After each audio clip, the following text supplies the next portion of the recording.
এই হচ্ছে এখন এই মুহূর্তে ভিতরে সেনাবাহিনীর যা দেখা যাচ্ছে আমাদের। এই যে সেনাবাহিনী ভাইয়েরা এখানে এই মুহূর্তে এটা পাহারা দিচ্ছে। আর হচ্ছে ওখানে দেখা যাচ্ছে ট্যাঙ্ক দূরে দাঁড়িয়ে আছে। এই মুহূর্তে এদিকে অবস্থান শুনশান নীরবতা। আর হচ্ছে এদিকে সাধারণ মানুষের ঢল নেমেছে। আমরা যদি একটু দেখাই এই পাশটায় আপনারা দেখতে পাবেন এখানে সাধারণ মানুষের ঢল নেমে গেছে।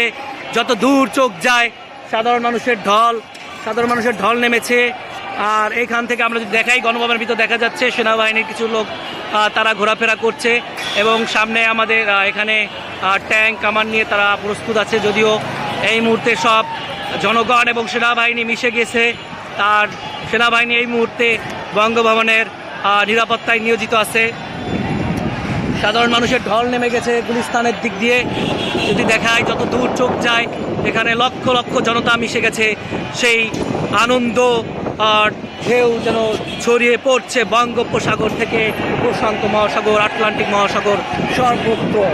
এখানে আমরা যত দূর চোখ যায় এবং এই দিকটা যদিও এখন শুনশান নীরবতায় হচ্ছে পুরো বঙ্গভবন, যেখানে বাংলাদেশের রাষ্ট্রপতি সে এখানে এখনও আছে, যার কারণে তার নিরাপত্তায় নিয়োজিত আছে।